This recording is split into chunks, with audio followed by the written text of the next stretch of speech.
NIAS for involving the young scholars in a serious discussion. And this journey started since 2018. And I hope in the coming days, in the near future also, we will be having many more programs. And this is very beneficial to all the young scholars so that we can have an innovative ideas which can shape our foreign policy. With this, I will welcome to you all. I don't want to take up much time because it's very interesting. Let Professor Subhath brief about the program. Sir, thank you. Morning, all. They start the thank you note to Dr. Bharti and Department of University of Mysore, the faculty and scholars. Thank you for hosting us. Thank you also the technical person that support last time. Thanks for support. For this workshop, this is a part of a series that we have been doing.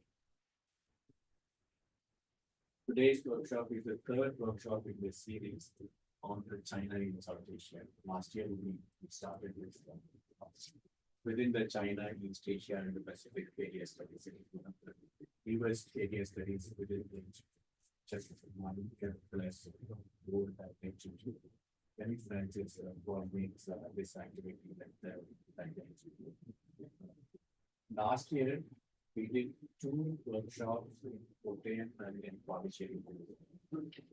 The idea is to look at what China is doing, what are China's links in South Asia. So this workshop that we will have today, tomorrow, and the day after. The primary objective, I have already told the presenters, the primary objective is to look at the state of data. Yeah, what is the data telling in terms of what is China's trade relationship with our neighboring countries, A, and what are the Chinese investments in our neighborhood. So the question is to find what does the data say. So one of the primary objectives of today's workshop is to look at what is the data that is available in front of us. So if you come across our presenters a bit descriptive, that is what we have asked them to look at, find what the data tells. And then the second thing we have asked them to do is to present the data in a format that we all understand. Because data is huge numbers. So the second thing that they will be doing is to kind of make a presentation, present the data that's in front of us. So data mining and data presentation are 2 key objectives of this workshop. The third one is their own understanding issues and trends to all the presenters. Even if you are not able to identify trends in this workshop, don't worry. This is a series. So this workshop is heavy on data, what the data tells us in terms of China's trade relationship with our neighboring countries and Chinese investment in our neighboring countries. Let's find out what is the state of the trade and state of the market. Second part of the workshop is this is a series in the sense the team that is presenting today, I would expect them to make a full paper in the next 2 weeks. And we will have another workshop with senior faculty at NIAS, sometime in the early June or mid-June. So I'm hoping that you do a good job so that we can compete with the senior faculty. So that is the second larger objective of this workshop, is to build capacity among young scholars to study China in South Asia and also increase our quality. So today it's kind of a trial run for us. So the next presentation we'll have senior faculty talking to us on mostly China, India, but then we will present it in front of a larger audience, a learned audience. Today it's more of a trial run for the next workshop. So I want all of us to keep this in mind. This is the process and the first step towards a larger workshop in June. So this is capacity building workshop. The third one is equally important for all of us to understand. This is also to enhance our skills. Skills in making presentation, how do we make presentation, how do we run, and then before that they have done the homework in terms of how do you mine data, how do you coherently present the data. So this is one set of a skill. If you want to be in academic field, if you want to be a good scholar, data mining, data presentation, more importantly, presentation in that conference setting is important. So I sincerely hope this workshop next 3 days will help our presenters to improve. Yeah. But I also expect this workshop to improve our conferencing skills. Yeah. What do I mean by conferencing skills? How do I present myself as a professional? That is not only about presentation, but it's also about engaging in a workshop. Yeah, presuming that it is a big ticket workshop, with the bigger people in the front row, and we are going to be in the second row or in the third row. No? So how do we get noticed if we are not presenting? But that's also a skill, a conferencing skill, in the sense, how do I put questions, how do I have the argument, how do I converse with not only the presenter, but also with ideas. So the second skill is for those who are not presenting, but who are with us today. Yeah. So this is, I want you to develop. If you are keeping silent, it will not help you. Yeah, that is a skill that I want us to be engaging in the conference. So I request you all to take. Yeah. Otherwise, it will be only the presenters and then they talking to each other. Then it will. So that's the second. The third thing is conference. This I want that because my experience says, I think especially this generation, we may take pride in being a Gen Z or Gen Z plus, but our communication skills in a conference is, I think we need to develop that skill. You cannot, until you cannot look at your phone in the conference setting. That's insulting, that's rude. Yeah, so I want us to learn that. Yeah. So keep away from your phone. 3 days in the conference hall, heavens will not fall if you don't look at your phone. Take part in the communication. This will become a long relationship. So let us also use this as an opportunity to develop our conference skills. Yeah. Tomorrow I will take this one step forward. We will be formal. We'll come in formats, as if it is an international conference. Let's presume we are all in New York in human conference. How will we go? Yeah. So let us use this as an opportunity to come in formats. Let us give it a try. Let us see how to. It's an experience again. I want us to learn. So this is also skill building. Capacity building and skill building is not about just presentation, about communication, about how we present ourselves. And the last point is also equally important. Network. We all come from different institutions, from Pondicherry to Hyderabad to Kerala. We come from different institutions. So let us, before we leave, I yesterday during the dinner, I saw 2 of you hugging each other after seeing or after a long time. That's a friendship that we build. No? So next time when you meet in another place, you should be able to have that hug in a positive sense. Yeah. So let us build that network. Let's come as a participant and let's meet on Saturday as friends, so that this becomes our network. So these are the larger objectives of my agenda, if I can put it in that way for the next today, tomorrow, and the day after. With that, let us thank once again Dr. Bharti, our department. Let's give a big hand as we start. And the students have been helping now. I know everyone by play, everyone by what you play, whether you are a spinner or a baseball or that much I kind of know. So yeah, thank you for hosting. Coming to the first session, you guys know. Yeah. Now let us move to the first session. The first session is on China and Pakistan. We have 5 presentations in the first session. We will take 8 to 10 minutes here. And after that, we will open the floor. I would want everyone to participate. Yes. Everyone who want to ask a question. Please be set up and ask what is name or where she studied or where she studied. But I want a person from Canada. Is that okay? Before stepping into a discussion, I would like to say, Milan will not be there. And for all the students I usually do, don't disturb the discussions by going outside in the middle of the discussion. One thing. And second is, you can raise the question, because video camera will cover in this whole room. Everyone from where you are sitting, from there itself you can raise the question. Need not to disturb them by standing and creating a nuisance. That is the problem. Okay. We can ask the questions. Okay. Start. Yeah. What we'll do, we'll have 10 minutes for each presentation. Yeah.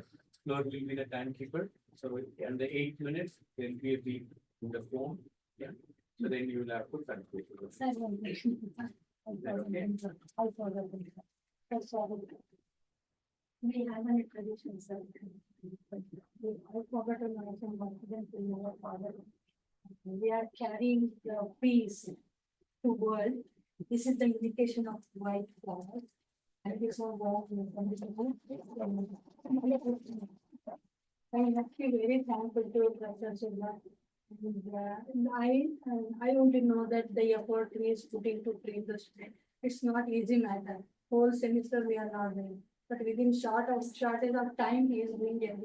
Thank you, sir. Thank you so much. We will also get class or party maybe next time. No. It is you are the guest. We are hosting here. Let's start with we'll have 5 presentation in the session. Thank you. We have interesting presentation. Presentation looks at China's investments in Pakistan's defense and China's investments in Pakistan science and technology with a larger focus on space. Yeah, if there is a correction, I'll stand corrected. And then we have one by a scholar from our department, Dana will speak on China's trade, looking at the last 20 years. And then Lakshmi will look at China's investment in water. Javita will be looking at China's investment in energy infrastructure with a focus on coal. Okay. The first 2 presentations from my team, Femi Francis and Rohini. So we start with Femi. Femi Francis is with the Central Department Asia and the Pacific Area Studies Center.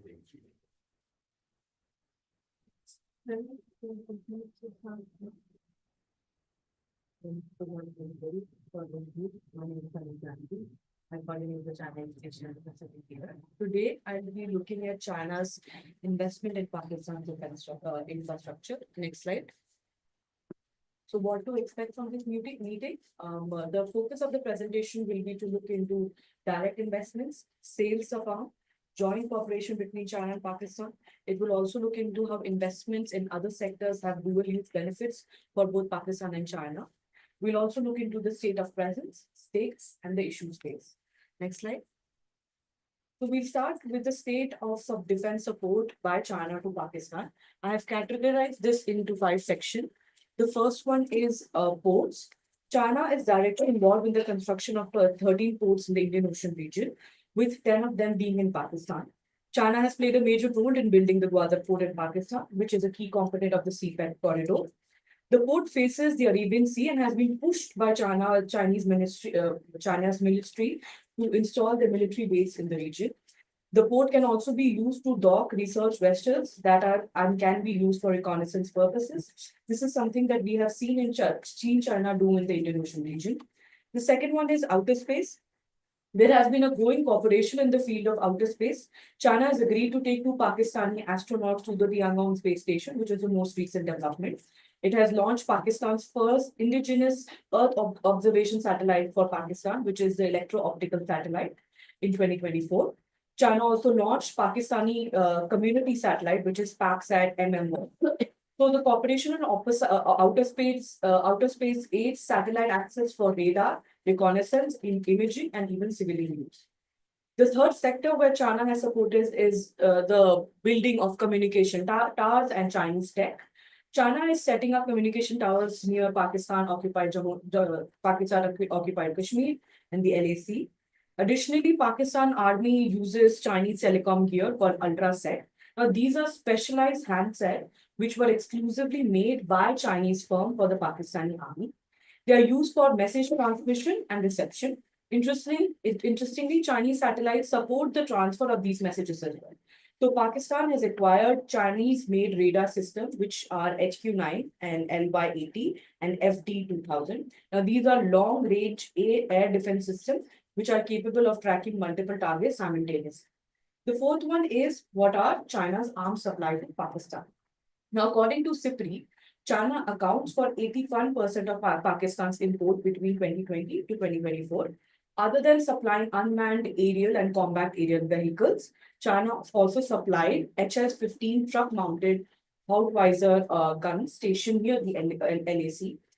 To develop these, Pakistan has signed a contract with the North Industries Group, which is a Chinese firm, to make customized products and weapons for Pakistan.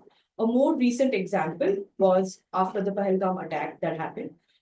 During the heightened tensions, Pakistan Army released a video showcasing the JF-17 fighter armed with a Chinese-made PL-15 missile.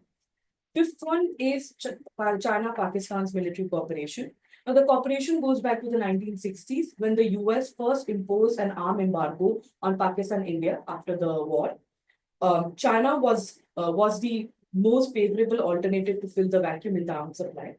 It was in 2000s that China and Pakistan engaged in the first joint military exercises called 2004. This was aimed to curb terrorism. Some of the joint military exercises other than after 2004 were Warrior series that happened in 2023, the 2020 Sea Guardian, 2023's Warrior 8, 2024's Third-Sea Guardian, and 2025, which is the most recent one, Aman 25, which is a naval exercise. Now that we have established what is the state of presence of defense support for China to Pakistan, we look into stakes and issues. Both of them are in relation to each other. So we look at the first stake. For China, the first stake is protection of investments, and the issue that they face is that the Chinese investments essentially become collateral damage when it comes to conflict within Pakistan. Now, China has been Pakistan's largest trading partner since 2021, with their bilateral trade reaching USD 21 billion in 2024, which was an 11% hike from the previous year. China has heavily invested in Pakistan through CPEC, which is pegged to be worth USD 62 billion. Now, these investments build ports like water, nuclear plants, and railways, amongst others, are extremely relevant and important for China. Since many of these investments are in Balochistan region, the investment face persistent threat of being under crossfire by militants in the region, and they even face direct attacks. Now, this is also because most of these militant groups are against the Pakistani establishment and government, of which Chinese presence or investments are seen an extension of. Second is in relation to the first one, protection of Chinese workers is a stake for China, while the issue is that they are targeted. Now, Chinese engineers, envoys, and other Chinese nationals are often targeted by militant groups in Pakistan, as mentioned above. Now, with over 100 killed in the recent year, the most recent being the Chinese engineer killed by a suicide car bomb by the Baloch Liberation Army. Now, the frustration towards Chinese firms and people is also due to unmet promises of fresh water supply and job opportunities as promised when CPEC first came to Pakistan.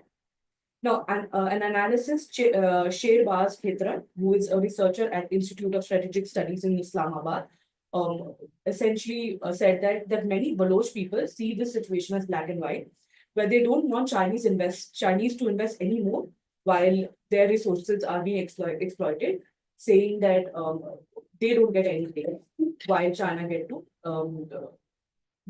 exploit their resources. Third one is the stake for China is continued monetary. The stake for Pakistan is continued monetary support from China. And the issue for Pakistan will be China halting its loan due to overdue payments. China has been a major creditor of Pakistan through CPEC and other loans and grants. In 2025, China rolled out 2 billion in loans to Pakistan to secure and strengthen its finances. Pakistan's debt to China is estimated to be 29 billion in 2024. By 2024, continued security challenges and delays in repayment has led to China threatening to closing the funding. One of the 10th Joint Cooperation Committee meeting, which happens between Pakistan and China, they discussed the need for Pakistan to step up and repay their overdue bills, what is owed to the Chinese firm, most of it to the energy sector. And if they don't do that, China did threaten to close their or to halt their loans or grants and payments. Next slide. In conclusion, I'm making a statement that China's dual-use investment in Pakistan essentially abets military infrastructure. China's support to Pakistan's establishment is not limited to bilateral cooperation between military institution and Chinese firms selling arms, but they are also abetted by overarching investments made by China in Pakistan. Now, these are not only set to benefit Pakistan, but also China by A, creating dependence, B, leveraging and influencing Pakistan, C, using ports as naval base in the future and even stationing research vessels, and fourth, that this will give China access to reconnaissance data on India and its other neighbors. With that note, that's my right. Thank you for listening. Thank you, Temi. Let's move to the next presentation. The Q&A we'll come back as all the presentations are over. We move to Rohini Reena. She's a PhD scholar at the Institute. She's working on ocean governance. Then she's also a research associate with the Pakistan team. Over to you, Rohini. Good morning, everyone. My name is Rohini, and I'll not introduce myself since you're already here. Let me just clarify at the outset that it is very, very difficult to find aggregate data pertaining to China's investment in the science and technology domain. Like on trade, you can't find that kind of data. This is because some areas of cooperation cannot be quantified. For instance, how does one even begin to quantify training of scientific personnel? Because it has economic value, but it is not monetary assistance. So this is why during the course of the presentation, we will also look at investments that have economic value, but they are not monetary. Next slide. China's investments in the science and technology domain can be surveyed or analyzed best under the Pakistan-China Scientific and Technical Cooperation, which began in 1963. The two governments officially signed the agreement in 1976, and the first joint meeting was held in 1977. This meeting was held every 2 years alternatively in Beijing and Islamabad. Until 2003, 16 such meetings had been held. Under this framework, more than 475 cooperative projects have been carried out, but you cannot find the list of those projects anywhere. This is actually from the Beijing Chinese embassy's website in Pakistan. Most of the so the areas of cooperation within science and technology range from agriculture to atomic energy. There are several areas. What I have tried to do is I have picked 3 areas which have witnessed successful cooperation for today's discussion, because you cannot discuss all of them in like 8 minutes. So I've picked nuclear and space, which have witnessed significant cooperation and it has been successful. And I've also picked SNT cooperation and CPEC. Next slide. Next. China-Pakistan nuclear cooperation began in the late 1970s.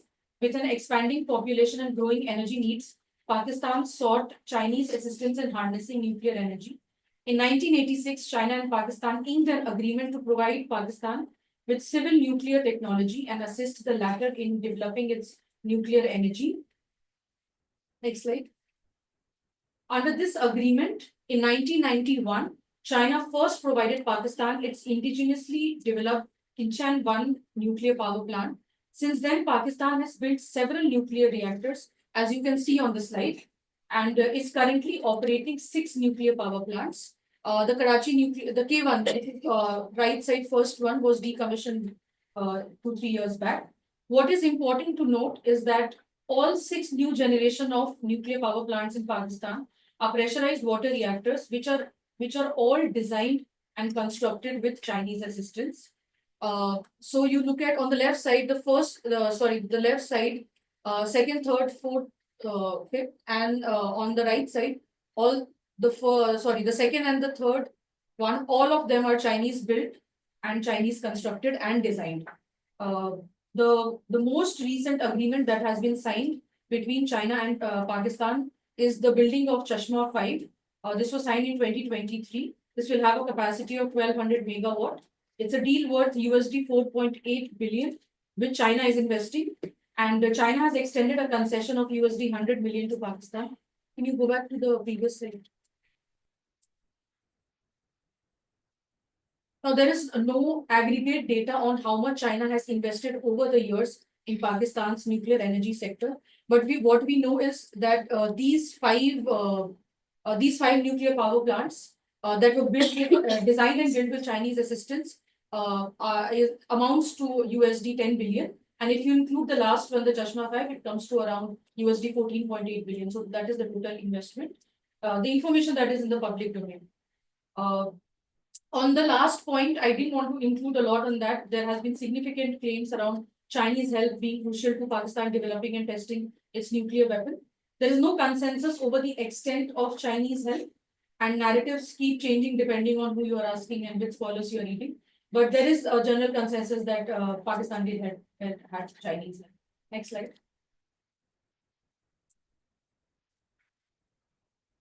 Okay, so China and Pakistan have a growing and significant collaboration in the field of space exploration and technology.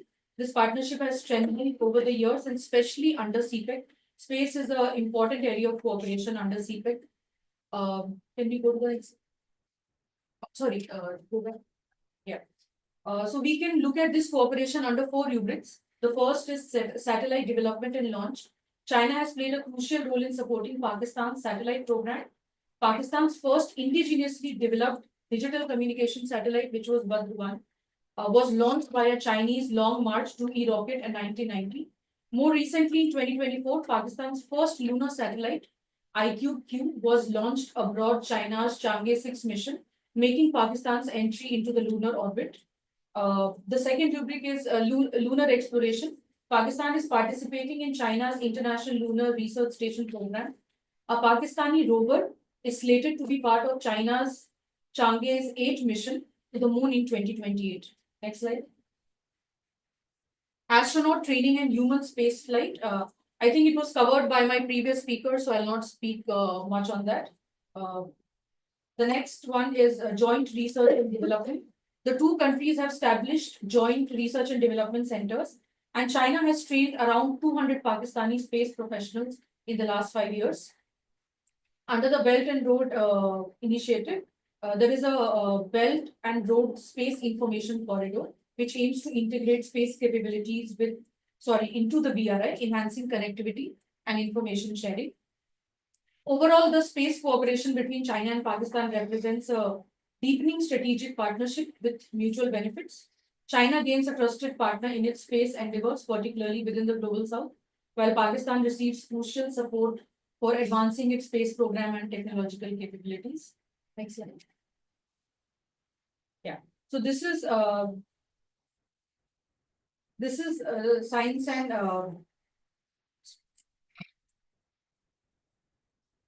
science and technology is a very important area of cooperation under CPEC. Science and technology cooperation has witnessed increased momentum under the umbrella of CPEC and BRI.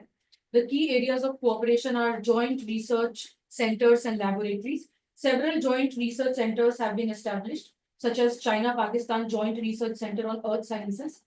Initiatives also focus on transferring technology from China to Pakistan in various centers, especially agriculture, IT, and renewable energy. Cooperation also includes establishing science and technology parks in Pakistan to promote innovation and entrepreneurship. Exchange programs and training initiatives aim to build Pakistan's capacity. This includes training Pakistani students and professionals in China in high-tech areas like AI and agriculture.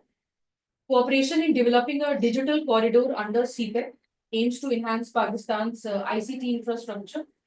There is a focus on leveraging China's advancements in AI for Pakistan's development. Collaboration has also happened in the area of agriculture to modernize Pakistan's agricultural sector through technology transfer and high-tech training. And also in the sector of renewable energy. Can you go to the next? These are some successful examples. So, CPEC fiber optic cable project, it is now under implementation. It is a long optical fiber cable between Punjabal Pass and Rawalpindi.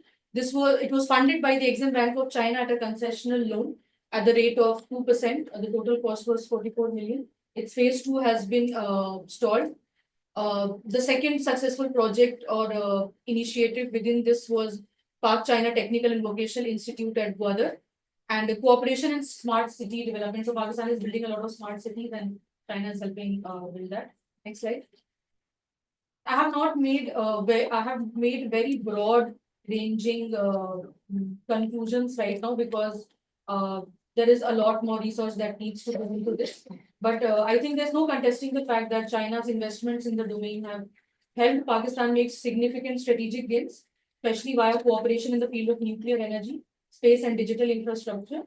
For instance, acquisition of nuclear weapons ensured credible minimum deterrence. Expansion of digital infrastructure has allowed Pakistan to connect northern areas to the rest of the country. And advancement in space technology has helped bolster Pakistan's defense sector. However, the economic cost of this cooperation, as was also alluded to by the previous speaker, seems to be rising with increasing debt burden on Pakistan and its ability to pay it. Because the ability to pay also depends on your debt to export ratio and your debt to revenue ratio. Both of those are very high in Pakistan. Yeah. And the last point is that without significant technology transfer and training, cooperation has translated into a sort of dependency. This is what I conclude as happening in Pakistan for now. Thank you. Now we move to the third presentation. This is by Ala Nasser. She is a PhD scholar in the NIAS department in Maharaja College. She'll be speaking to us on China, Pakistan, economic relations, trade relations in the last 20 years.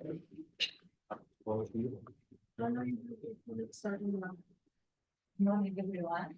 I am Ala Nasser. I am going to be actually in the International Relations Department and International University.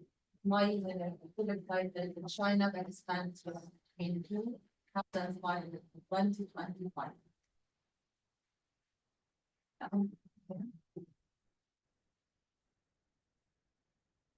In my study, I will focus about the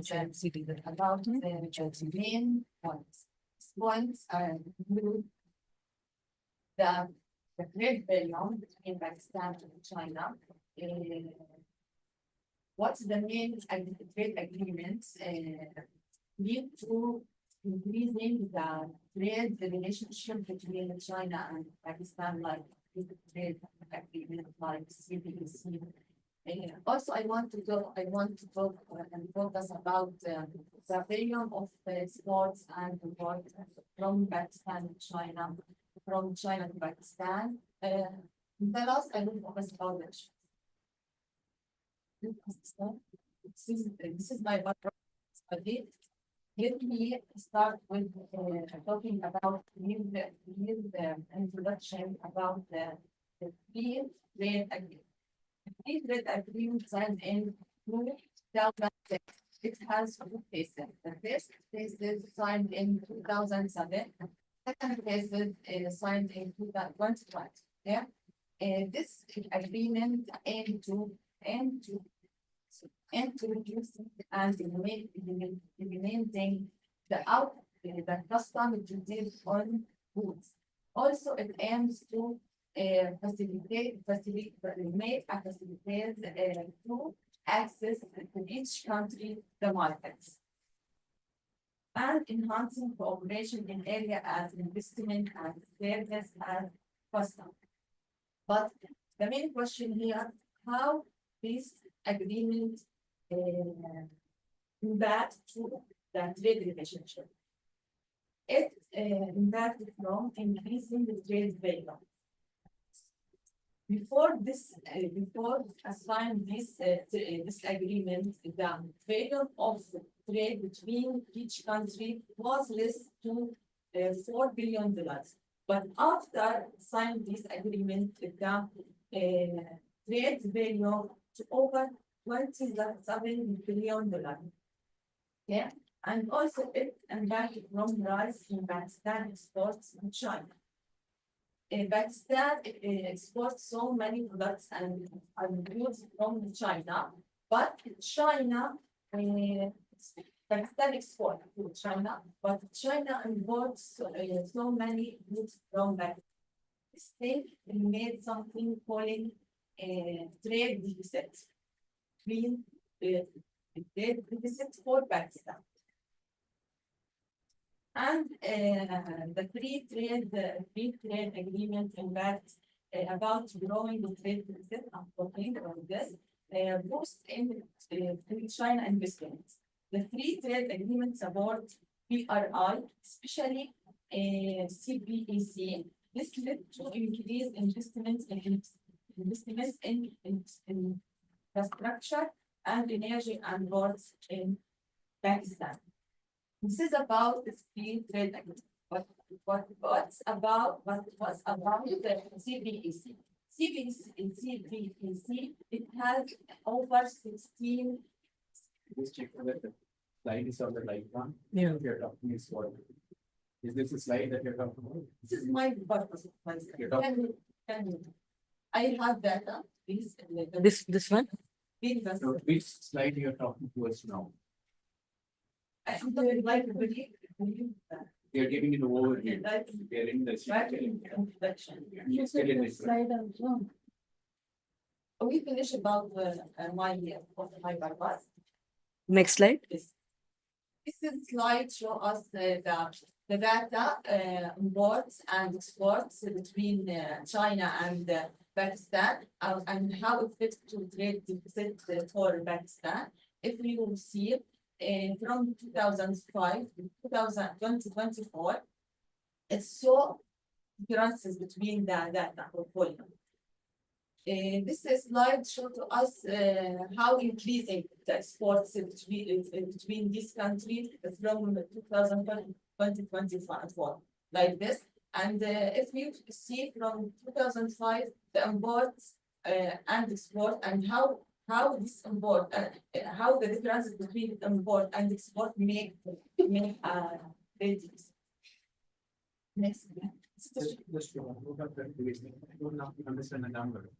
It says 289, that is what, millions, and then now it is billions, right? No, from the first year, it's billion. This can't be this much. Yes. So it has lessened. But it's increasing. Very good, very increasing. And chart show how increasing the volume from 2000 to 2021, like this. Continue, please. Yes.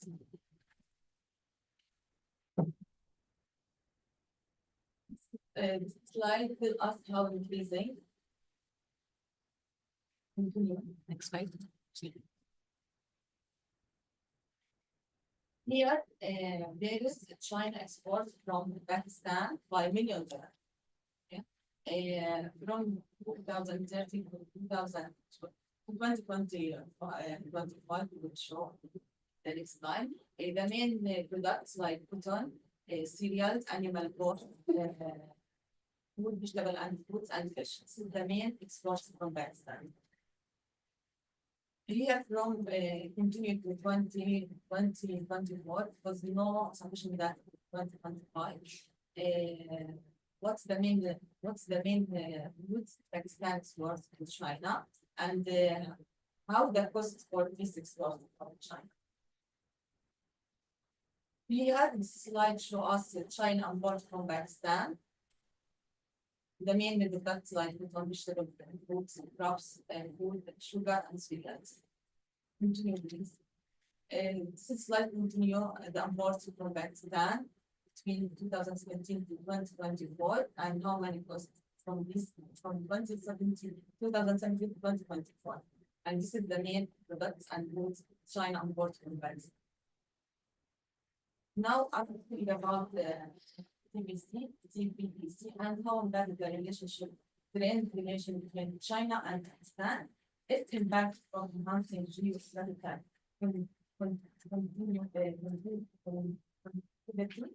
increasing investment in Pakistan and supporting bilateral trade and strengthen the strategic partnership between the two countries. Next, please.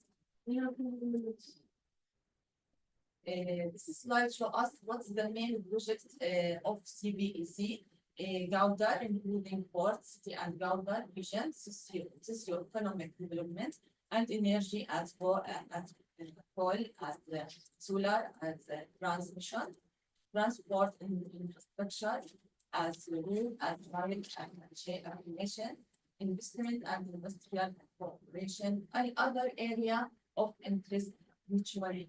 This is the main five projects in CBEC. Stable, sorry, include the projects and how much cost by $1 million.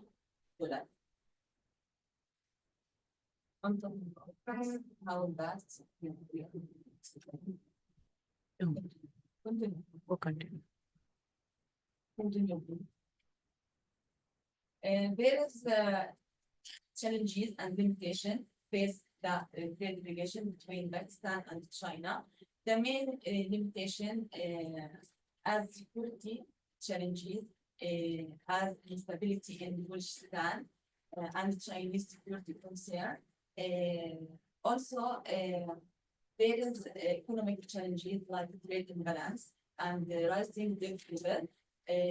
About social and public opinion challenges, as local opposition to some projects, lack of persistence.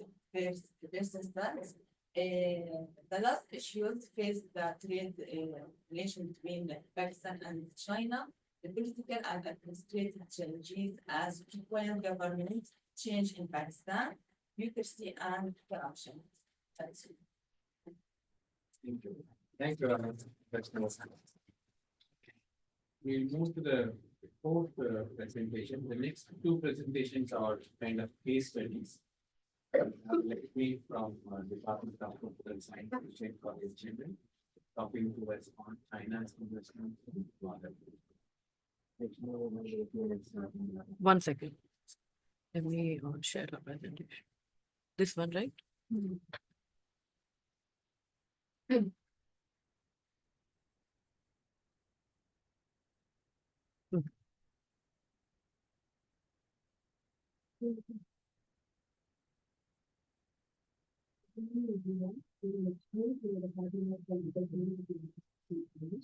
Today, my presentation focuses on China's investments in water. So, looking into the background and significance of the study, water, a strategic deep sea port in Balochistan, Pakistan, has emerged as a focal point under the China's Belt and Road Initiative through the China-Pakistan Economic Corridor. And also, since 2015, China is investing significantly in water, which enhances the infrastructure and port development, which aims to develop the regional stability and also the maritime access to the Arabian Sea. So this study, data-driven exploration review 2015 to 2025, placing the scales, sectors, trends, and strategic implications. And objective of this presentation is to understand the evolving patterns, China's dominance, and geopolitical impact in South Asia. So first, let us look into the overview of China's investments in water from 2015 to 2025. If we see during 2015, the agreement was signed between the Pakistan and China regarding the China-Pakistan economic corridor. And during 2016, it invested $300 million on infrastructure projects. And during 2016, $557 million on financial granting loans to Pakistan. And during 2018 and 2019, it didn't invest much because of Prime Minister Imran Khan was showing restraint towards the China-Pakistan economic corridor investments. And during 2020, it invested $100 million on healthcare, and during 2021, $15 million, 2022, it goes on till 2024, it invested $246 million on infrastructure again. And total, it heavily invested approximately around $1,600 million, which shows the strategic importance of border under the broader framework of Belt and Road Initiative. Next slide, please. But these are investments only in Guadalajara. Border, yeah. So on the years that you say 22, 24, they invested only in infrastructure projects and not on other things. It can't be. That's what the data says. My question is, for example, 2020, they have invested in healthcare. After 2020, they did not invest in healthcare at all. No, they have invested. I cannot tell you. The most. Once you are focusing on one, you can continue to just to have a good clarification. You're selecting and just to complete, you should give it clarity about it. Next, I would like to focus on strategic infrastructure projects in Guadalajara, which vision of China is to transform its region from strategic location to geo-economic hub. So, first strategic investment project is Guadalajara Port, which was undertaken by the Chinese Overseas Port Holding Company for 40 years lease. It has the deep sea terminal and warehousing, which boosts the regional trade dominance. And also it attracts foreign businesses under Chinese framework. So strategically, it grants China a gateway to the Arabian Sea and oil routes. So second major project is airport infrastructure, where it led New Guadalajara International Airport for about $246 million was spent on that, covering 4,300 acres, which is in operation since Jan 2025. Strategically, it enhances logistics for Chinese nationals, cargo and military reach.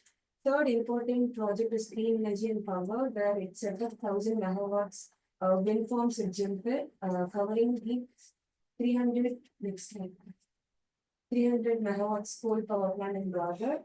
With the side projects along with the solar and hydropower investments, strategically it ensures uninterrupted power for Chinese-led industries. And fourth major project is healthcare development, where China invested money on the Pakistan-China Friendship Hospital, which has 300 beds along with medical college. So it's to promote the goodwill and stable social base for China-Pakistan economic corridor workers, especially.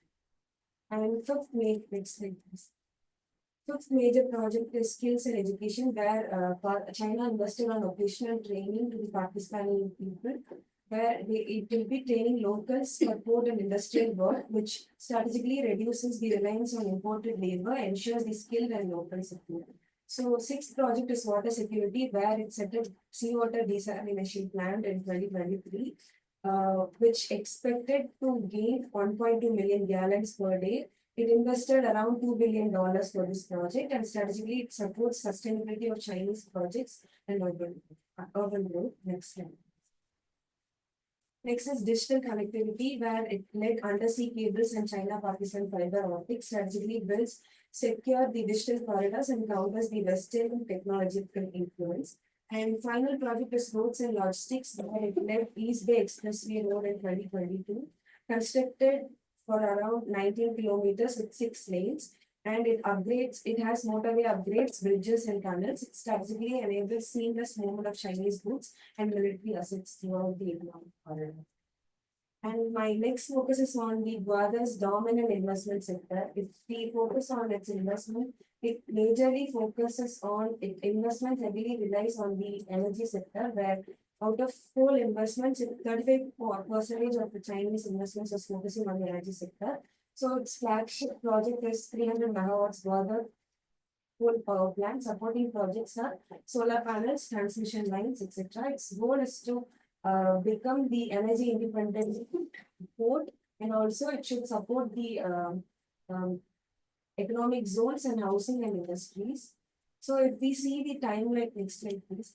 Timeline of energy sector investments from 2015 to 2025, China has invested a major fund on energy sector.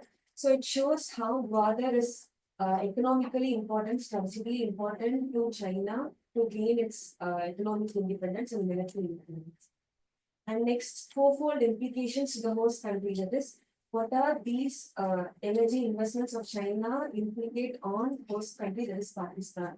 So it has four types of implications. One is economic implications, where it boosts industry and logistics, increases investor confidence, creates local employment. Environmental wise, it has high carbon emissions, coastal ecosystem at risk, and climate pledge contradictions. These are the negative impacts. And second one is social implications, where it has better access to electricity, improved living standards, risk of displacement, which has a negative connotation, and geopolitical implications, where it strengthens the China-Pakistan ties, raises India's strategic concerns, potential dual-use conflicts. And my next thing focuses on China's investment patterns and sectoral trends over the years from 2015 to 2025. So if you see, they have started initially, its investment started with the infrastructure. It led to the infrastructure expansion in 2018 to 2020. And next slide, please. Then it moved to energy focus, where it constructed the Gwadar coal power plant. Then it finally moved to digital and social project. It doesn't mean they stopped investing in other sectors, but its focus is moving from infrastructure to digital and social projects. So the consolidation and concerns are being raised that what if Pakistan is relying fully on China, where it raised an economic dependency on China, and sovereignty of Pakistan is being questioned, and there are many debates regarding the red traps. You have 2 minutes. It questions on the regional stability, and it also creates the geopolitical tensions towards the shift. Next slide, please. So this is the comparative table on the investments by China versus other key players in Gwadar. So if you see, China comparatively invested more than other key players. Like China invested $16 billion, while Saudi Arabia at 1.5, United UAE 3.85 billion, European Union and Western nations 1.9 billion, and USA 1.4 billion, and Japan 1.05 billion. So overall, if we see the overall figure, China invested a lot heavily in Gwadar rather than other countries. So next slide. So what are the strategic implications for India through these key players investing in Gwadar? So first one is that China is using Gwadar as a key place to invest so that it can serve its military and naval interests in Gwadar. So it's creating the security concerns for India, and UAE's and Saudi Arabia's investment in Gwadar is showing the economic interest they have in Gwadar. So, but also they both maintain the ties between the India and Pakistan. And USA's investment is limited, but still it's investing in Pakistan, and also it aligns with the India on Indo-Pacific region or its interests. And Japan being the developed supporter of the development in South Asia, it supports Pakistan and India regionally. So what are the India's response towards these investments? It's that it's strengthening its Quad alliance with Japan, US, and relying on the Chabad port in Iran to bypass Pakistan to access Afghanistan, Middle East, and other countries. And also it's promoting its regional diplomacy, and also it's strengthening its infrastructure build-up over the western part of India to focus more on its security.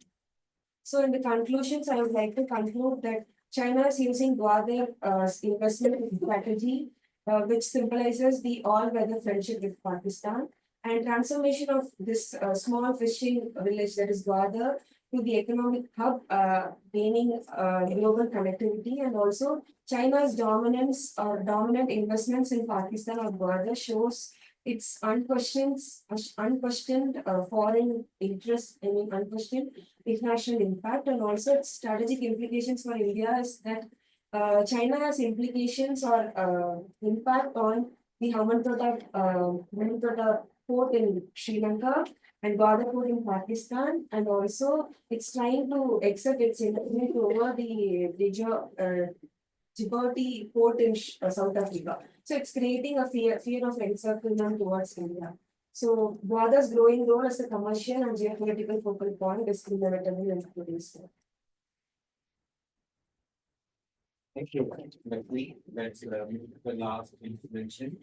By Gauri Gupta. She is from the Department of Structural Studies, Salamati College in Chennai. She'll be talking to us on China's investments and energy infrastructure. Good morning to all present here. So my topic is China's energy infrastructure in Pakistan. Now I'm presently looking at only coal aspect. So the title says Black Gold Diplomacy, China's coal-powered leverage in Pakistan. It implies the strategic use of coal to negotiate the investments, the energy partnerships, and influence geopolitics, particularly with China through coal-based energy initiatives. And my subtitle says energy infrastructure is no longer neutral through coal. China shapes Pakistan's development path and dependency alike. This signifies that China's investment in coal-based energy infrastructure in Pakistan has strategically influenced the country's development priorities by steering it towards carbon-intensive growth. This creates a long dependency on Chinese technology, financing, and energy systems, limiting Pakistan's flexibility to pursue cleaner or more autonomous energy options. Next slide, please. Yeah. So the second slide says the coal push. Why Pakistan and why China? So I have divided into two, China's perspective and then Pakistan's perspective. So China's perspective says it seeks strategic access to Arabian Sea and Gulf via coal infrastructure in Pakistan. This we'll see with the geographical location which I've created with the code in Python. I'll show it by sharing my screen. You can start sharing.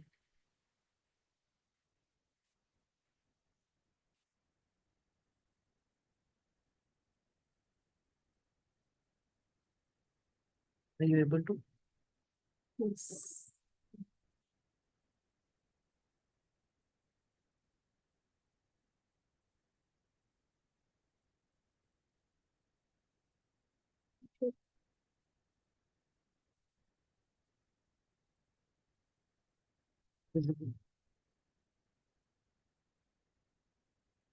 Yes.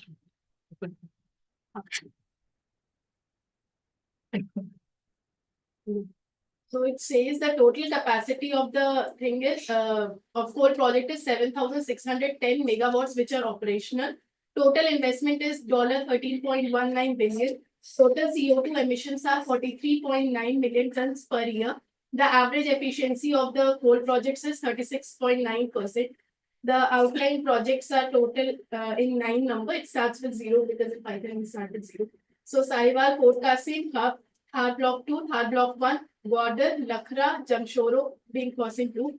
Sahiwal is the early project which was early, it is named as Early Harvest Project, which was started in the year 2017. It was commissioned in the year 2015. During that time when it was operational, there were 51 MOUs signed between the Chinese Prime Minister and Pakistan Prime Minister Nawaz Sharif. And among them, this was the first project which was signed. Now, when I go down, so it shows about all the geographical locations of the project. There are total 9. When I click on them, it opens up.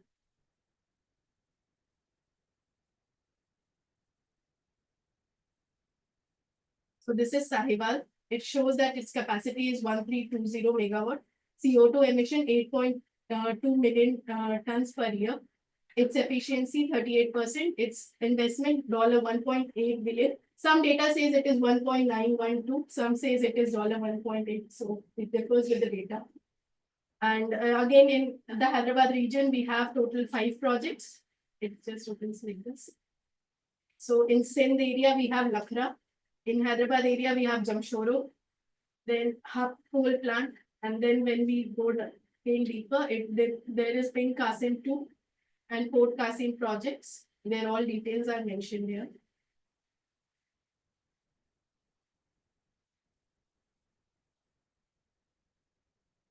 And this is the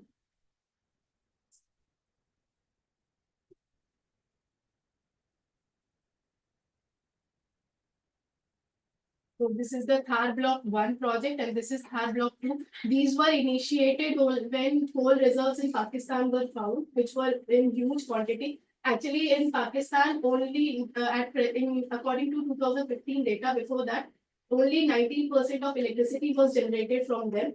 And when coal reserves were found, there was no Pakistan did not have reach and they did not have technology to develop it. So China intervened into that way, and it had a strategic interest because its connectivity, it wanted its connectivity to the Gulf region and also to the Arabian Sea, so that it can cover all the ports and overall there. And now I have also created, based on the data, the capacity comparison between all the projects, which says that Sahiwal, Port Qasim Hub and Thar Block 1, they have a huge capacity. It is 1320 megawatt it generates, and the investments, there is comparison again. So Thar Block 1 has a major contribution towards the investment. Then it's the grid contribution, which basically like it is a comparison between all the 9 projects. Then the data also says that Thar Block 1 has a major contribution towards the grid towards national grid, and the Lakhra has the lowest. Now it is economic impact analysis, where we analyze the employment contribution of every project. Then it is GDP contribution. According to employment contribution, Thar Block again lies at the highest, which is 16.6%. And in GDP contribution, it is again 21.6%, Thar Block 1, which generates a larger contribution to the GDP. Then it is economic indicators, where I have compared the investment, employment, GDP, and trade deficit. So it is a comparative data between all the projects. The trade deficit of Lakhra is the lowest, and that is actually more beneficial because it is generating lowest trade deficit. And then I have analyzed the environmental impact, the CO2 emissions. Yes, sir. The investment, you have a bar, Yes, sir. and employment, you have a bar. What is the number? You can't be the same number. No, I think it is the value in pounds. Indian pounds, possibly. I'll check the code.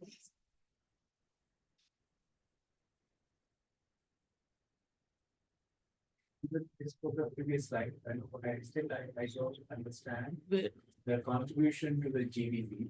Yes, sir. If you look at No, they are in percentage. I've taken as a percentage of the total GDP of Yeah. Pakistan. yeah, no, totally percentage of the GDP what coal is producing, I've divided into in percentage. It contributes total by Contribution. 100%. So I've divided with percentage. It's not a percentage of the GDP. No, Not a coal. coal. It is So divided. what is the coal's, Pakistan's coal contribution to the GDP? Pakistan's GDP? I have not. I get it. I get, this argument again. I've actually divided it into project wise, and I've analyzed. I guess what you are deciding. So now comes the thermal efficiency. It is a line graph where the above projects, they are more thermally efficient than the below projects. The line actually we use in statistics ANOVA technique. So if it falls in the straight line, it says that they follow the same trend, but it is not the same trend. It varies from project to project. And where the coal reserves are found, they are more thermally efficient. And then it is carbon intensity, CO2 emissions per megawatt. So again, Thar Block 1 stands at the highest, and the data sources are mentioned below. There are some research research papers which I have also used for analyzing the data, as they were the same. And now I'll go to my presentation. Can you stop sharing?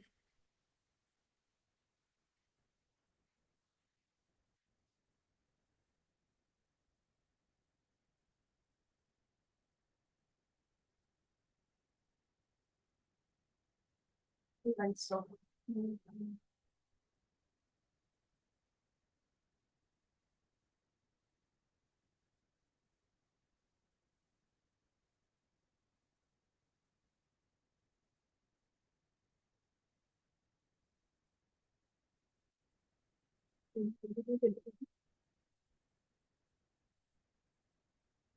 So we have analyzed the China's perspective and the Pakistan perspective because China, Pakistan was generating a low amount of electricity, so it needed a help. So it took help from China, which was ready to invest in Pakistan. And then China, it wanted a connectivity, regional connectivity also, and also it wanted the Beijing should be the critical infrastructure development, like in an aspect of energy. So China was ready to invest in Pakistan.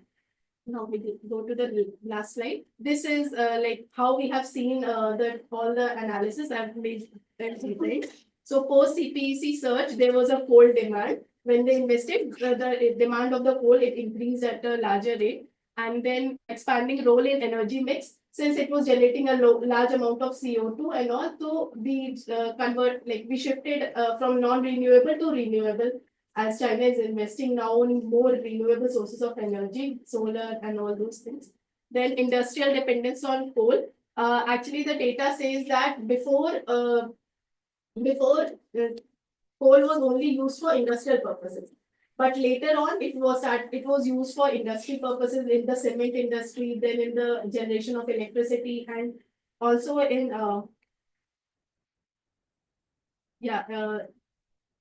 in the brick kilns industry, power sector, cement production industry, and the brick kilns industry. And then it goes to rising environmental and health costs. So it generates a large amount of CO2 than any other energy sector. So that is basically it is a drawback of the project. And then technological gaps and emission rise. That also means China has taken the steps for this. Ma'am, actually, one initiative was taken by Pakistan, which is the Billion Tree Tsunami, a flagship afforestation initiative. It was initiated by the provincial government of Khyber in Pakistan, and but it was later stopped. So, like some research papers say that it should be reintroduced again to control the emissions. Thank you, sir. And, thank you all to all the 5 presenters in this session. Penny, Ala, Lakshmi, and Gauri. Now we have 30 minutes. What we will do is have it in 2 rounds. Yeah, we'll take the other questions from you, and then we'll go to give them an opportunity to respond. And then if there is time, I'll come. Otherwise, I can write 20 questions or other than answer for the page. I'll open the floor. Don't be brief. Take time. Name a question. Name a question. If you communicate service, then before the students filling the question, just I have a few observations. First, I will focus on the research powers, private out masters, they are juniors. We'll go with these 3. First, routine, you are fantastic. The way you are presenting, it's good. And the way you initiated the paper, started the paper, then objectives and where the data collected and you started. It is a good. Approaching is also good. But there is a research ethics. You should inform about, you should just tell about the supervisor under whom you are working. That's a research ethics, right? You do that. And also, in some slides, I'm not reading, you try to give an, data. What happened? Just mentioning the result, that not like that. Because if this supervisor might be working on serious project, sometime in that case, we will be required data, simply explaining. The way you are explaining, the way you are, project is very fantastic. It's a good. Only in some, I think in slides, you will observe, I think, there you required to give an exact what happened, what is the present situation. And moreover, you will focus on from Indian perspective, because from India we are studying all this, how it will be impact on India. Because you are the young scholars, you are helping already in the beginning, I told you. Your reviews will be helpful to, framing the ideas. It will shape the foreign policy. That's what I'm trying. That's one thing. From all of you, how to, before selecting the topic content, don't take a 20 years. You'll not be able to give an data. 20 years, it's not in 10 minutes. How will you give the 20 years data? Right? You should be. And before presenting the paper, the presenter should be very clear what you people are trying to convince us. You will not be knowing anything. We are totally illiterate in this matter. Right? You are the one, you are the expert or you are studying. First yourself, you should be very clear about the topic, about the issues, what you are going to say. Right? Don't take a 20 years long period. And in this case, Lakshmi is good. She has taken only Gwadar, right? Only 10 years of. No, she is good. I think already you presented a paper, I think, in the last year, in the previous verse. Okay, it's a good presentation. You take a limited area, limited duration, then you will be able to give, you will be able to, present a good paper. It will helpful to also. This is the ethics of the research. And you also, Lakshmi, right? Gauri, you need to, go with some clarity. What is the impact? And energy is very important for us. How it will impact on India? We are expecting from India. Right? China investing Pakistan will be benefited. That's fine. China, we know that China, how it is playing, how it is trying to, rethink its influence in the South Asia, that we know that.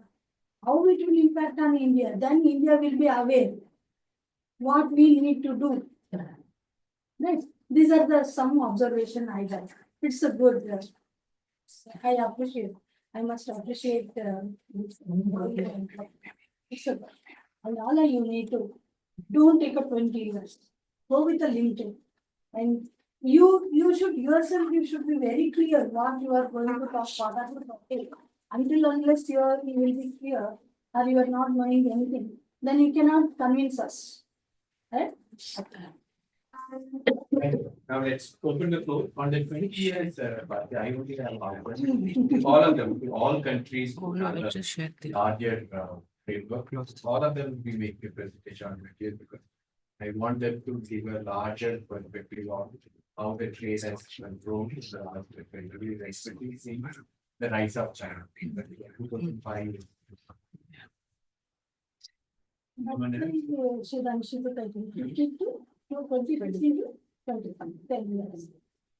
And you can skip that. You can make it cool.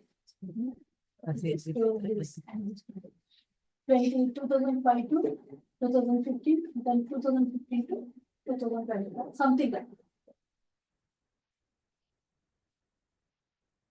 No, my Indian interactive was not at all. Mr. Please. Directed to the next one. We spoke about when US take on state between China and Pakistan. You mentioned that Pakistan are targeting Chinese workers. And we've known maybe that Chinese has always been Pakistan ally, or rather they have been allies for a long period of time. I want to know why are they targeting the Chinese workers? Is it because they are scared of the debt diplomacy that has been going on, like the debt diplomacy issue, or is there any other reason that they are attacking the Chinese workers? For Allah, I don't really understand. I feel like the data I saw from 2005, I feel like, I don't think I didn't see it well, but it was not increasing.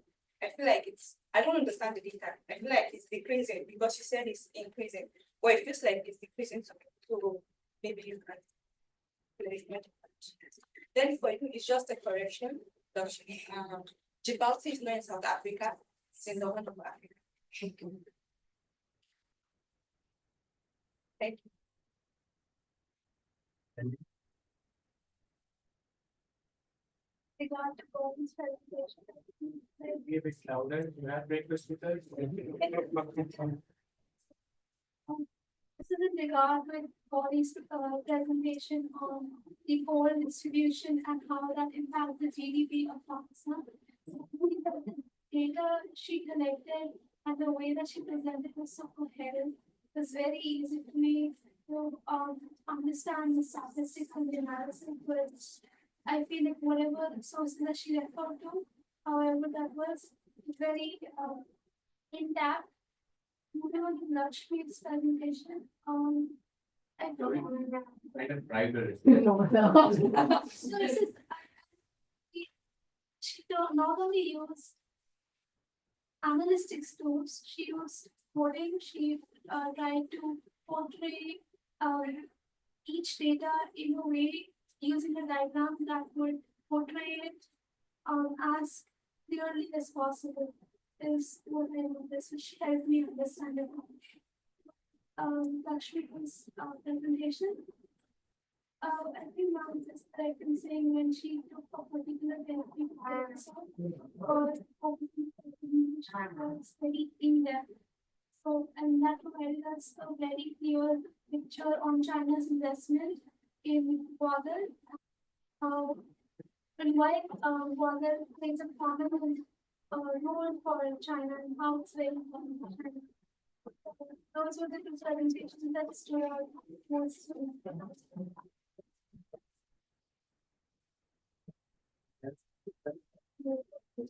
Yes, and then.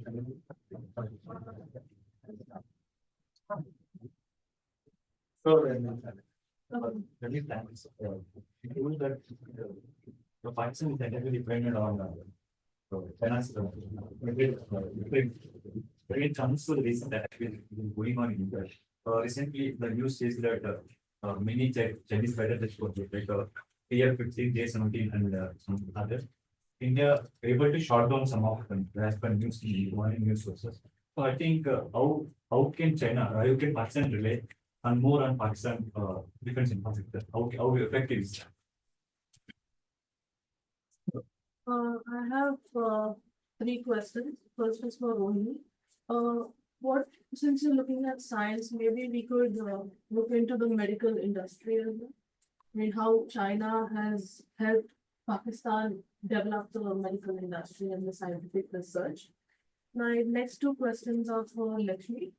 How have the local communities responded to the investments in water on an environmental perspective? And secondly, how is the Chinese investments in water affecting the MSMEs in affecting the MSMEs?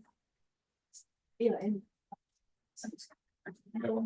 Yeah, someone I think she mentioned about when it comes to the area, Jenny said that there is a lot of drawbacks when, for example, if I check on something square in India, so it shows there is nothing exists. How can AI of China can impact largely in Pakistan? How can it brings a bigger, larger impact? And another thing, someone spoke about health infrastructure.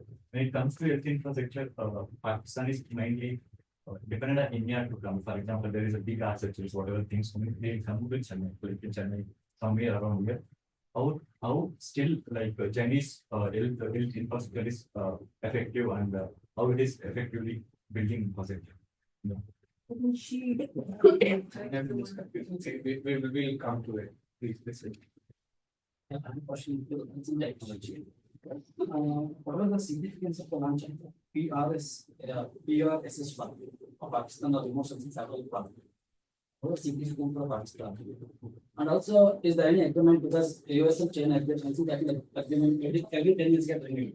Is there any agreement like that between China and Pakistan? On remote sensing. Yeah, this certain techniques.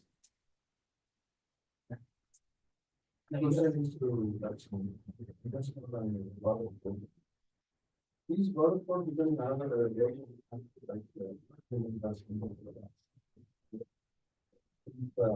they built a very large investment for Chinese loans and countries. I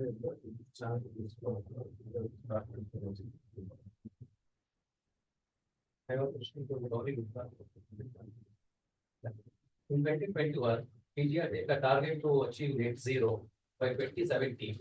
But Pakistan takes such an initiative to reduce its coal use. I get it. Okay. We'll get back to the panel. We'll start with Amy. So I got two questions. The first one was why are Chinese workers in Pakistan targeted? You asked me if it's due to debt diplomacy. I do not see any relation as to why Chinese workers. So essentially, people who are attacking these workers are militant groups. I don't think so. They worry or care about the debt diplomacy. This is something that I mentioned in my presentation. That one of the reasons why they are specifically attacking Chinese workers is because they are against the establishment and the government, and Chinese investments, Chinese workers are seen as an extension, because these investments are brought by the Pakistani government. So in order to hurt the government, they would like to hurt the investments that they have gotten. Another reason is when CPEC project first came in Balochistan and Gwadar especially, big promises were made that you'll get free water, there'll be a lot of job opportunities. Now, these were failed promises that did not essentially were met out by CPEC. So there is a larger feeling of anger and disappointment within the militant groups, noting that what you promised we're not getting, and while you're exploiting our resources. Balochistan is a resource-rich province. The second question is in regards to how reliable is Chinese arms for Pakistan after India shutting it down. I mean, in wars, ammunitions and arms are always destroyed. I think so for Pakistan, I think so China is the only alternative, a big alternative who supplies 81% of their arms to Pakistan.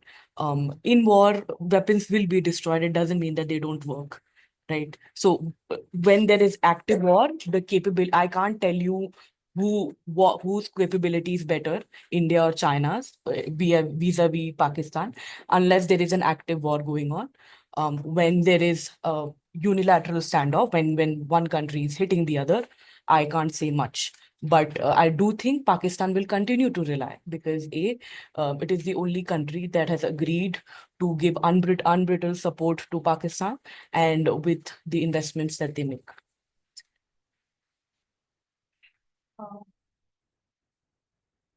I have three questions. I'll answer them. The first one is on we should look into the medical sector or the health sector. It was beyond the scope of this particular presentation because there were too many areas of cooperation. That's why we picked three areas to look at. But I'm sure I think that is also an important area to look at. On the question of AI, I think what really told the world where China was when it comes to the development of AI technology is the launch of DeepSeek. So I don't think I have to say a lot more on that. But I think for Pakistan, this is in the very nascent stage. CPEC 2 was launched last year, and it's when the focus shifted from energy and infrastructure to AI and digital infrastructure and renewable energy. So it would be too early to say what kind of impact would the cooperation between China and Pakistan on AI have for Pakistan particularly. But there's a huge digital divide in Pakistan, and which is why I was talking about that one of the successful initiatives was the optical fiber project under CPEC, because they could connect the northern areas with the rest of the province. Also, it reduces Pakistan's dependency on I'm not able to recall the name, but there was one particular sea cable that is very congested, on which Pakistan's communication network within the country and with the rest of the world was dependent on. But now, since it has an alternate channel to connect with the rest of the world, so it also reduces your dependency on one particular communication network in times of also war and crisis. So that's one thing. So I think it's too early to say that.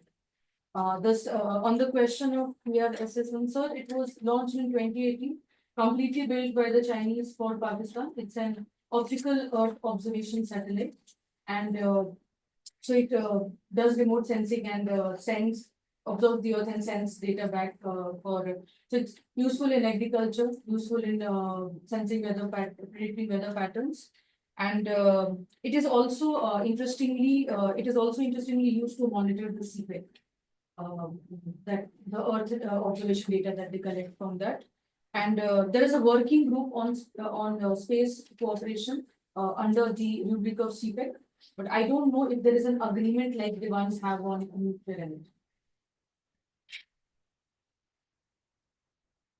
About this question, in fact, there is an increasing year by year in the trade relations between China and Pakistan, because all of the trade agreements, especially CPTC, in that to increase the investment and the trade in China, in the Pakistan market, and this CPTC make China and Pakistan start a long-term trade partner with China.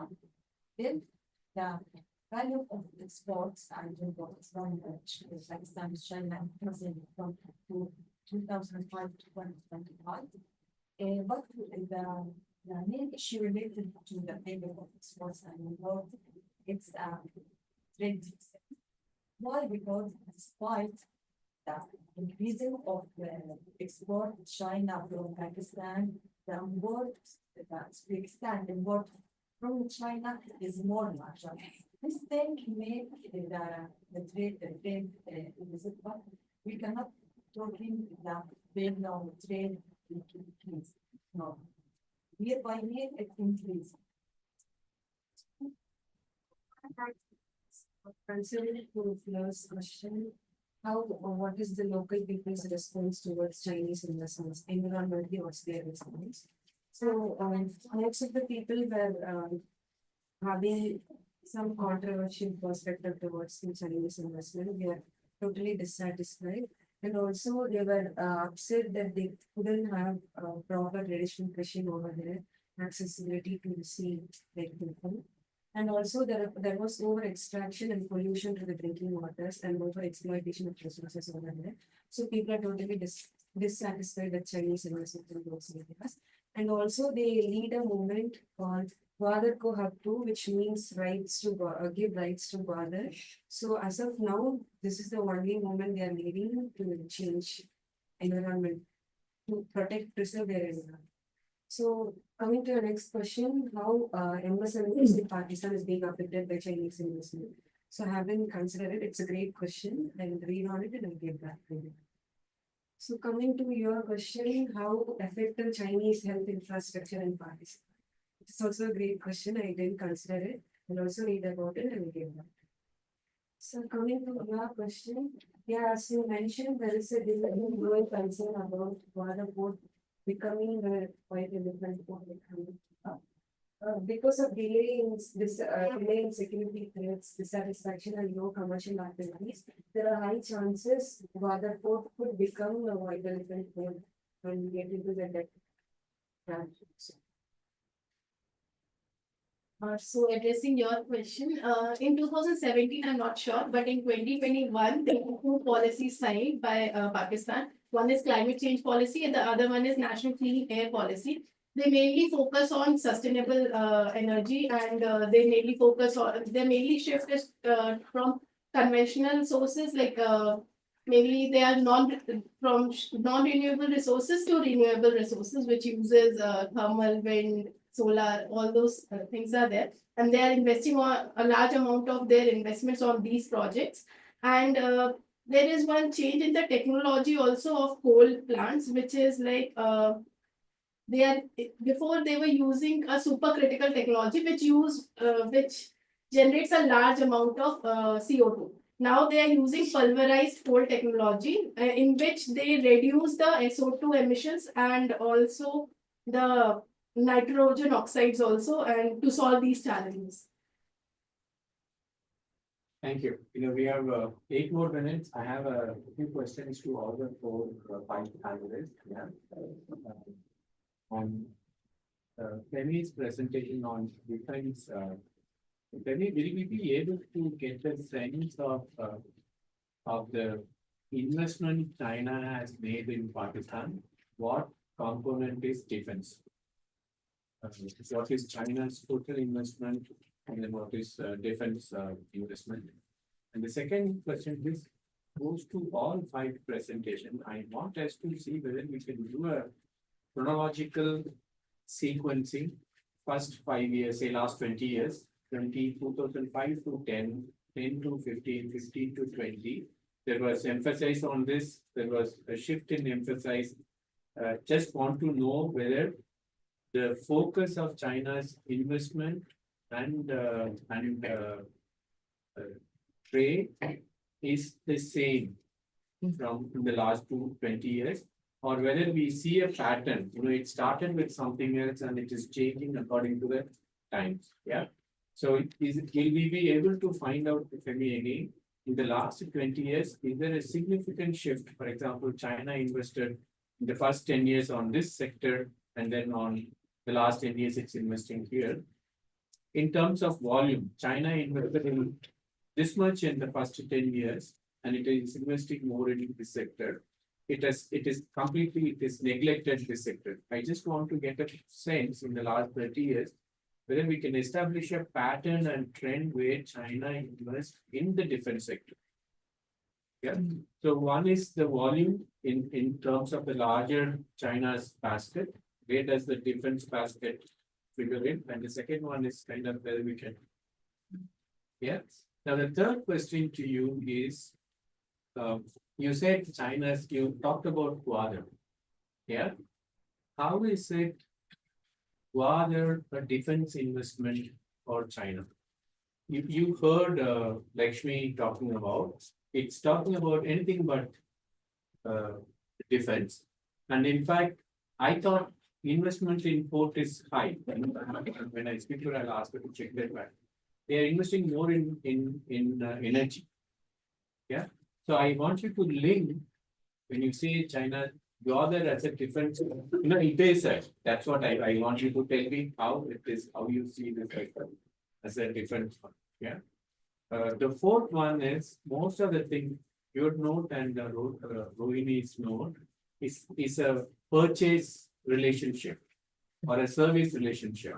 Yeah, China sells, China provides. What is China investing in Pakistan's defense industry?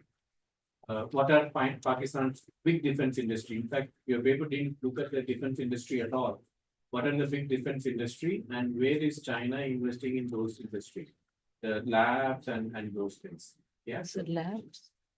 From Yekugan lab to the nuclear defense industry, there are multiple industry in Pakistan which is indigenous. China is investing in those industries. Yeah.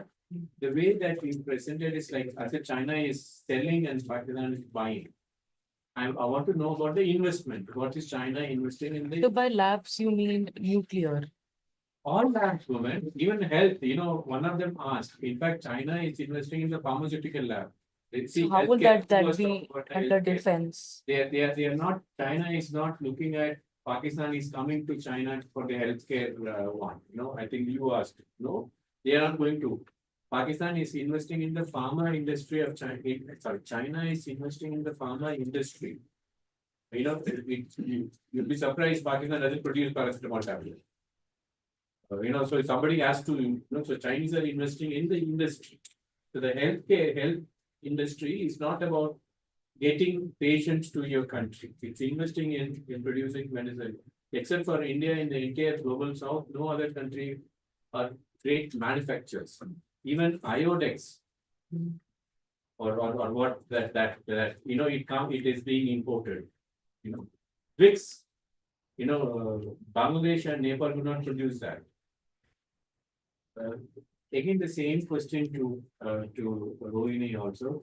Will we be able to make a case in the first phase? You say you started with 1963. Can we make 3 or 4 phases of China, Pakistan, SNT collaboration? In the first phase, this, second phase, this, third phase, this. Yeah. The second point is relating to what China wants to do and what Pakistan wants. When people are talking about debt, white elephant, and I'll come to that in a minute. We generally believe China is pushing it the basket. Is it the case? Is Pakistan pulling China into invest in those areas? Basis, will we be able to make that in the first 10 years, 20 years, just see whether we can do some research and find that. Yeah. The third one, again, the nuclear program and space program of Pakistan. What you have told us is how China is helping the Pakistani space people to come and work. No, I want to know whether China is investing in Pakistan space program, Pakistan's nuclear program. What I heard from you is it is a service provider. China is providing a service to Pakistan. Is China investing in Pakistan's program? That is what I want us to research and then see whether we have data. Yeah. Otherwise, we'll start working on it. Let's not worry. Let's work for the next 1 year or 2 years and then make a larger study on this. But I want to focus more not on the service side of China-Pakistan equation, on the investment. Where is China investing? If China is investing, what was Pakistan doing before China started investing? Were they dependent on some other country, or it was an indigenous one? If it is not, if there is no data, don't worry, we will start looking for it. Yeah. Let's not worry about it, but we should know what we want to know. Yeah. Ala's presentation, maybe the language that you use when we talk about bilateral trade, use one country. Pakistan exports, Pakistan imports. You talk about Pakistan export, China export. I kind of don't understand who is exporting and who is importing. It will be, even when you present the data, use one country as a base.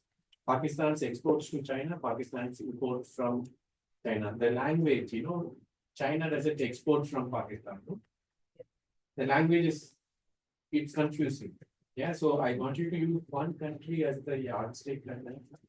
Second, will you be able to tell me first 5 years, second 5 years, third 5 years, this is what Pakistan was exporting.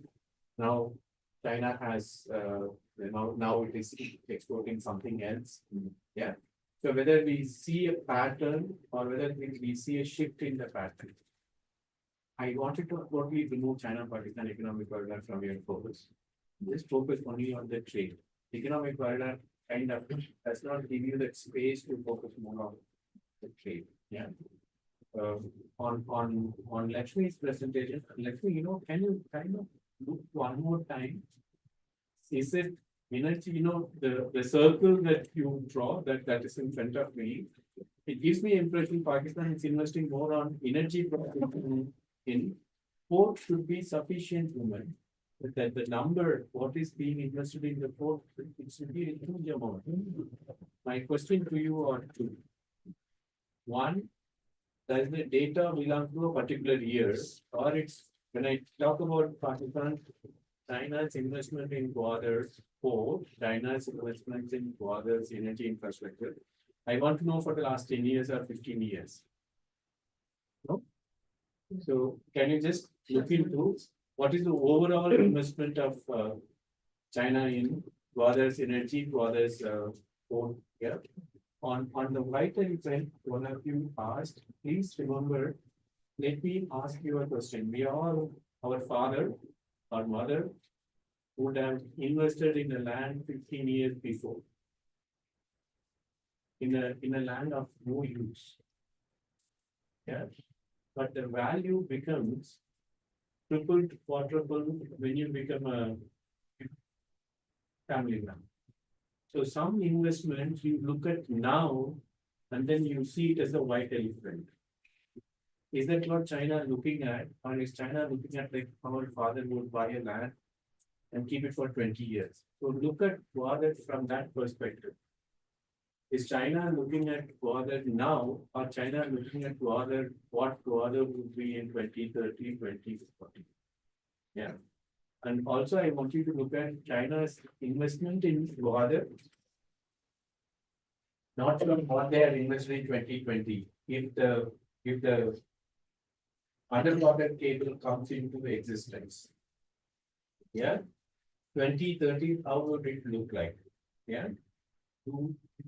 As a scholar, I also want us to understand, there is this larger strategy that the rest of the world has on that we will be able to choke the movement of trade in Southeast Asia to China. No? You know that famous, the choke that, the choke point that the rest of us think. So China is investing in Myanmar, in Sri Lanka and in Gwadar. What if the choke happens? Yeah, so for China, it's not a white elephant project at all. It's looking at 2030, 2040, 2050. If you read Indian history, if you read Muhammad bin Tughlaq, Tughlaq is seen as one bad ruler. His Khorasan project, his shift of capital, his Khorasan was based on what would happen in the 20 years down the lane. He thought things will change in Afghanistan, it will become favorable, he will go and take the process. Unfortunately for him, it didn't change. So he had to disband the army after investing for 3 years. Wanted to white elephant for more than 4 years. No, it's you think ahead and you invest.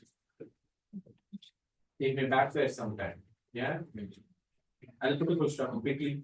We'll have a response. Good. Gauri, I'll speak to you. We are running short of time. Gauri, I'll speak to you. There are a couple of. One thing, before concluding the session, if it is possible, all the scholars and future presenters, if it is possible, try to view how much the projects has been succeeded. How much the projects have been done, completed. Then it will be, you will be able to have a clear-cut idea about the China's investment and Pakistan's benefits from the China. Right? There should be clear-cut idea. What is the status of these projects? Let's take a quick note, 1 minute each. The problem with looking at a larger topic like defense is that there are no defense project between China and Pakistan. When I try to look for data when it comes to how much did China give this much money to Pakistan for defense, there is nothing. But what I did notice was when China was giving big amount of loan to Pakistan, suddenly their defense expenditure also increased. So I tried to look for how much they allocated for the defense industry or the defense sector, which again wasn't mentioned. I can't figure out. So the data is not available. So I can't make that claim. So while looking at a larger topic like defense, my only way was to look at it more analytically, which meant where I could find China's essentially abetting the defense industry through dual use mechanism.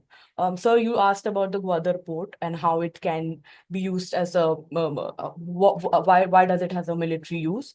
One of the reasons is China essentially is pushing Pakistan to make it a military base like Djibouti. And I think so last year we gave a presentation on China's presence in the Indian Ocean, and we know that China uses its research vessels, quote unquote, their ships to essentially use it for reconnaissance purposes. So that's one of the ways that China can. I'm not saying it is, but then again, my main point that comes here, more than China there are other investments that China is making that it can use for its military use and benefits. Yeah, I'll just stop here. because we don't have time. So on the basis question, I'll get back to you. If we can find anything. So on data on investment in SMT, because SMT is something that covers a range of areas. An aggregate data becomes very difficult to find out. What I can do is look at, let's say, in the nuclear arena, how if all of those were designed and built by China, what kind of money was spent, was it a concessional link? So that I will have to do on my own, but I don't think there is any aggregate data available on, because it's very spread out. I think what we have to do is to invest our time. For example, one is China's health industry, Pakistan's health industry, that's bigger. Where is the investment coming from? Where all, who are all investing? Maybe we have to relook at way to find the data. First, we should know what is that we want to generate. No, I agree with you. We've just started. This would need another 2 years for us to make any sensible, good research output on it. So I have the time. I don't you also have the time. So given that both of these countries have sort of withdrawn a lot of public data, there's not a lot of public data. Even China starting 2 years back, their white papers have been withdrawn from the public domain. So that is why it has become difficult. And on the question on what China wants and what Pakistan wants, the way I look at it, I think for China, it's a purely strategic investment. It's sort of aligning with enemy an enemy's enemy kind of a scenario where it looks at India as its geopolitical foe, and then it's aligning with Pakistan in that context. So I don't think China is looking to gain a lot back. Maybe at least something back, but not a lot back. On Pakistan, I think Pakistan did approach US and Canada early on for them to help it capitalize on its civilian nuclear program. But because of the formation of the nuclear suppliers group, they subsequently refused. China is the only country that is okay with bending some of the routes or circumventing it. Well, Pakistan's wisely in the Pakistan had a stop. Yeah, I am focused on background of something. But because I understand background has as grade with the market for China. And as I told background imports from China is more larger than China was. And also Pakistan as it had a big to access the market of the market of China without any finance or with no finance. And then I understand that Pakistan needing the market of China. It's kind of afraid and outside and focus more on the energy influence in the sense and also the future implications of what that is. We give a big thank to our panel. Good panel. Heavy on data. That's the way we want this session. This entire workshop to be heavy on data. Analytics will come later. That's not good. Ourselves to do the analysis now. Let's break for tea and come back at 12. It's okay. Yeah, we'll come back.